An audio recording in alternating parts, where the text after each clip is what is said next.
നമസ്കാരം. ന്യൂസ് കേരള പ്രധാന വാർത്തകളുമായി CK നാസർ കാഞ്ഞങ്ങാട്. വൈറ്റ് ഹൗസിൽ നരേന്ദ്രമോദി ഡൊണാൾഡ് ട്രംപ് കൂടിക്കാഴ്ച.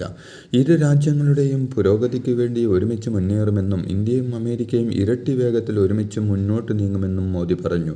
ട്രംപുമായി യോജിച്ചു പ്രവർത്തിച്ച് ഇന്ത്യ അമേരിക്ക ബന്ധം ശക്തിപ്പെടുത്തുമെന്നും അദ്ദേഹം പറഞ്ഞു.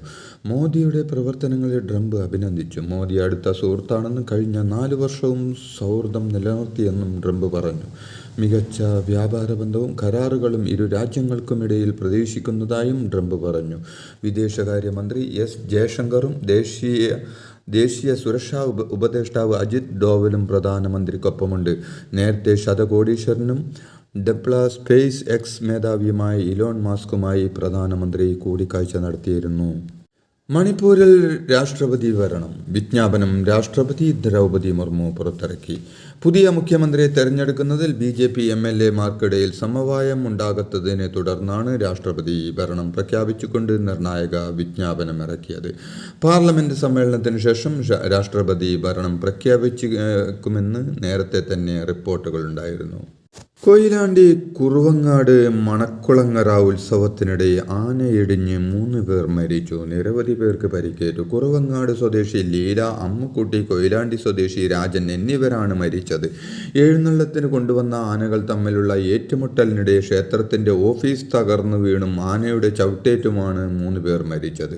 30ഓളം പേർക്ക് പരിക്കേറ്റു. പരിക്കേറ്റവരിൽ 7 പേരുടെ നില ഗുരുതരമാണ്. ആനകൾ തമ്മിൽ ഏറ്റുമുട്ടുന്നതിനിടെ ഓഫീസ് തകർന്നു വീണതാണ് അപകടത്തിന്റെ ആഘാതം കൂട്ടിയത്. ഓഫീസ് കെട്ടിടം തകർന്ന് അതിന്റെ അടിയിലകപ്പെട്ടവർക്ക് എഴുന്നേറ്റ് പോകാനായില്ല. ഇവരിൽ ചിലരെ ആന തിരിഞ്ഞോടുന്നതിനിടെ ചവിട്ടി. ഗുരുവായൂർ ദേവസ്വത്തിന് കീഴിലുള്ള പീതാംബരൻ, ഗോകുൽ എന്നീ ആനകളാണ് ഇടഞ്ഞത്. ഉത്സവത്തിനിടെ കതിന പൊട്ടിച്ചതോടെ വിരണ്ട പീതാംബരൻ ഗോകുലിനെ കുത്തുകയായിരുന്നു. പാതിവില തട്ടിപ്പിൽ അന്വേഷണം ഏറ്റെടുത്തതിന് പിന്നാലെ പ്രതി അനന്തകൃഷ്ണന്റെ സ്ഥാപനങ്ങൾ റെയ്ഡുമായി ക്രൈംബ്രാഞ്ച്. കൊച്ചിയിലെ ഓഫീസുകളിലാണ് വിശദമായ പരിശോധന. തട്ടിപ്പിന് കുടുംബശ്രീയെയും ഉപയോഗിച്ചതായി അന്വേഷണ സംഘം കണ്ടെത്തി. സമീപകാലത്തൊന്നും കാണാത്ത വമ്പൻ സംഘവുമായി പാതിവില തട്ടിപ്പ് അന്വേഷണം തുടങ്ങിയ ക്രൈംബ്രാഞ്ച് ആദ്യപടിയായി അനന്തകൃഷ്ണന്റെ സ്ഥാപനങ്ങൾ അരിച്ചു പെറുക്കുകയാണ്.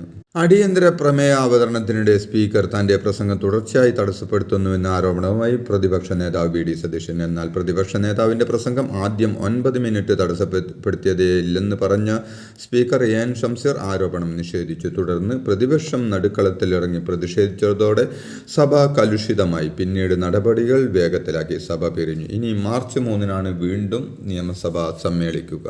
SC ST വിഭാഗങ്ങൾക്കായുള്ള ഫണ്ടും സ്കോളർഷിപ്പുകൾക്കായുള്ള പദ്ധതി